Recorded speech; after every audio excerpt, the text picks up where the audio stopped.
నమస్తే, నేను ప్రశాంత్. దక్షిణాది మీద మోదీ గారి ప్లానింగ్ ఏంటి?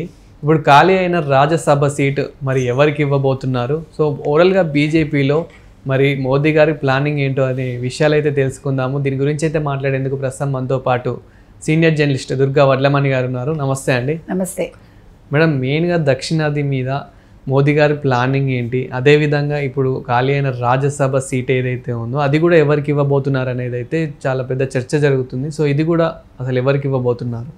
అంటే ఇప్పుడు జమిలీ ఎన్నికలు కదండి, నెక్స్ట్ అంటున్నది జమిలీ ఎన్నికలు.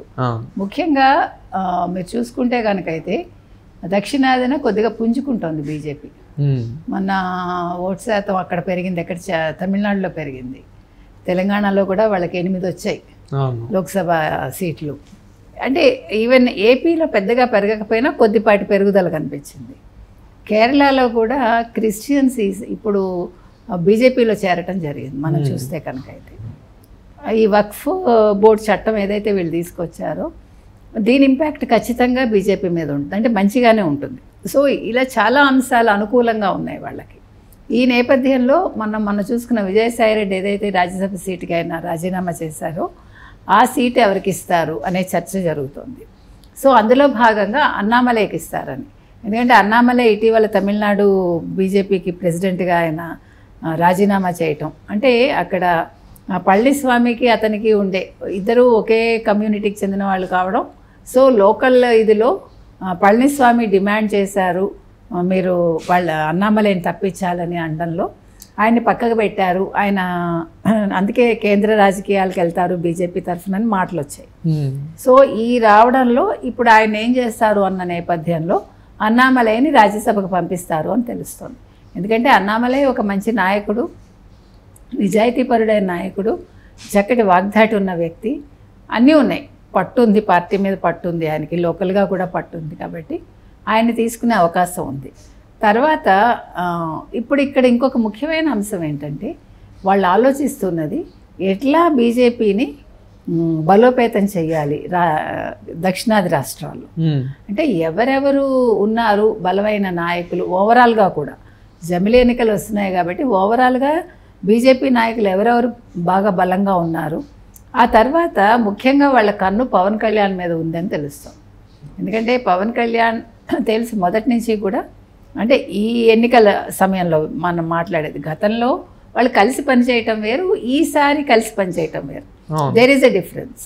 సో ఆ డిఫరెన్స్లో భాగంగా ఇప్పుడు పవన్ కళ్యాణ్ ఆల్మోస్ట్ బీజేపీకి అనుకూలంగా ఉన్నారు, బీజేపీ తరఫున మాట్లాడుతున్నారు, బీజేపీ తరఫునే పనిచేస్తున్నారు అని మాటలు వినిపిస్తున్నాయి మనకి.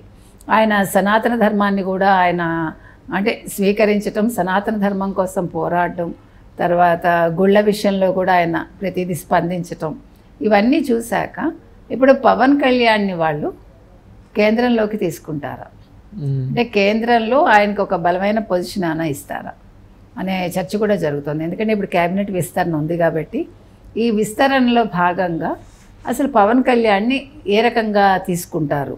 ఎందుకంటే పవన్ కళ్యాణ్ కూడా కొంచెం ఇప్పుడు 100% స్ట్రైక్ రేట్ తెచ్చుకోవటమే కాకుండా మొన్న ఎన్నికల్లో తనేంటో ప్రూవ్ చేసుకున్నాడు ఆయన.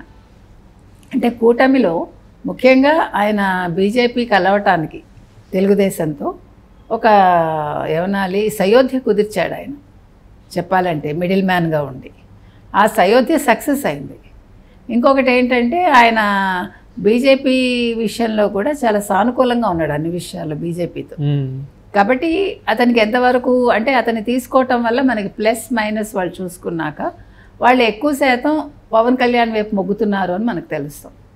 మంచిదే. ఇప్పుడు మీకు అంటే మహారాష్ట్ర ఎన్నికలు మనం చూసాం, పవన్ కళ్యాణ్ వెళ్ళారు, ఆ ప్రభంజనం కనిపించింది కదా, మంచి మెజారిటీ వచ్చింది వాళ్ళకి.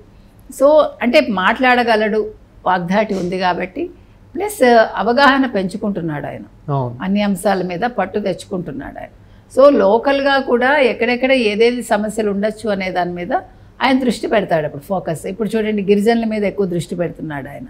బికాజ్ ఆయనకు పర్యావరణం మీద చాలా ఇష్టం ఉంది కాబట్టి పర్యావరణం, గిరిజనులు, వాళ్ళకుండే కష్టాలేంటి, తర్వాత భూముల విషయంలో కూడా పోరాడతానంటున్నాడు. ఏమనాలి భూ ఆక్రమణలకు సంబంధించి ఏవైతే వీళ్ళు అడుగుతారో వాటి మీద దృష్టి పెడతానంటున్నాడు. అంటే మీరు పవన్ కళ్యాణ్ని గమనించినప్పుడు ఒక రాజకీయ నాయకుడి కంటే కూడా ఒక సినిమా నేపథ్యం నుంచి వచ్చినప్పటికీ ఆయన ఒక సాధారణ బడుగు వర్గాల గురించి ఎక్కువ ఆలోచిస్తున్నాడు, వాళ్ళ మంచి కోసం తాపత్రయపడుతున్నాడు. అంటే వాళ్ళు బతకడానికి, వాళ్ళు ఉండడానికి, ఇప్పుడు కూడు గూడు గుడ్డ ఇవే కదా మనిషికి కావాలి.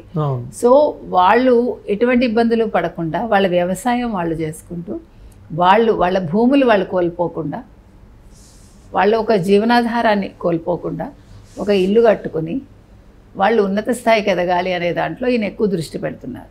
అది మంచి పద్ధతి కదండి. మనిషి ఎప్పుడూ కూడా ఏం ఆలోచించాలంటే రాజకీయాల్లోకి వచ్చి నేను ఎంత సంపాదించుకుంటాను అని కాదు. ఇప్పుడు ఎక్కువ శాతం రాజకీయ నాయకులు ఇవాళ ఎమ్మెల్యే అయ్యారంటే ఒక 5 ఏళ్లకి వాళ్ళ స్థాయి మీరు గమనిస్తే ఇక్కడి నుంచి అక్కడికి వెళ్ళిపోతుంది వాళ్ళ గ్రాఫ్. అంటే దే ఆర్ ఎర్నింగ్. భూములు కావచ్చు, ఆస్తులు కావచ్చు, నగలు కావచ్చు, డబ్బు కావచ్చు. కానీ పవన్ కళ్యాణ్ దృష్టి అది కాదు. ఆ విషయంలో మనం అప్రిషియేట్ చేయాలంటే పవన్ కళ్యాణ్ని అర్థం చేసుకోవటం కొంచెం కష్టం. అంటే ఇదే క్రమంలో వైసీపీ పార్టీ నుంచి ఎవరైనా కూటమి ప్రభుత్వంలో చేరితే వాళ్ళని ఏమైనా ఈ సీట్ ఇచ్చే అవకాశం ఏమైనా ఉంటుందా? మరి చెప్పలేమండి. అంటే ఇప్పుడు మీరు రాగానే సీటు ఎక్స్పెక్ట్ చేయడానికి ఉండదు కదా, అది సమస్య కాదు. ఇక్కడ మనం పవన్ కళ్యాణ్ విషయంలో మాత్రం అతన్ని చాలామంది ఇప్పుడు రకరకాలుగా మాట్లాడుతున్నారు. పవన్ కళ్యాణ్ పని అయిపోయింది, పవన్ కళ్యాణ్ ఏది పట్టించుకోవట్లేదు, సనాతన ధర్మం అంటున్నాడు, ఆయన చేస్తున్న పనులు కానీ పొంతన ఉండట్లేదు. కాదు, మనం పవన్ కళ్యాణ్ విషయంలో కొద్దిగా డిఫరెంట్గా మనం కూడా ఆలోచించాలి. ఆయన ఒక ఫోకస్లోనే వెళ్తున్నాడు. ఆయన ఎక్కడ పట్టాలు తప్పట్లా. ఆయన ఇవాళ కూటమిని కూడా నిలదీసే స్థాయికి వెళ్తున్నాడు. అంటే కూటమిని నిలదీయటం అంటే ఎక్కడ ఏ చిన్న తేడా వచ్చినా మీరు కూడా చెయ్యండి అని అంటూనే నేను చేస్తాను, నేను ఇన్వాల్వ్ అవుతాను, మీరు కూడా చెయ్యండి అంటున్నాడు. అది ఎప్పుడు కూడా నాయకుడు అనేవాడు ఎలా ఉండాలంటే మీకు పని చెప్పేసి ఊరుకోకూడదు. నువ్వు చెయ్యి, అక్కడ ప్రాబ్లం ఉన్నట్టు సాల్వ్ చెయ్యి కాదు. నేను నిల్చుంటాను అక్కడ, ఆ సమస్య ఏంటో నాకు చెప్పండి, ఆ సమస్య మీద నేను పోరాడతాను, మిమ్మల్ని కూడా నేను కలుపుకొని పోరాడతాను అంటున్నాడు ఆయన. ఇక్కడ కూటమి నిలదీయడం అనే మాట వాడక్కర్లా. బికాజ్ కూటమిలో ఇతను భాగమే, కూటమిలో వాళ్ళు భాగమే. కాబట్టి ఇక్కడ ఒకళ్ళొకళ్ళు అనుకోవడం కాదు, కలిసి పని చేద్దాం అంటున్నాడు ఆయన. కాబట్టి మన పెర్సెప్షన్ మనం చూడాలి, ఆలోచించాలి.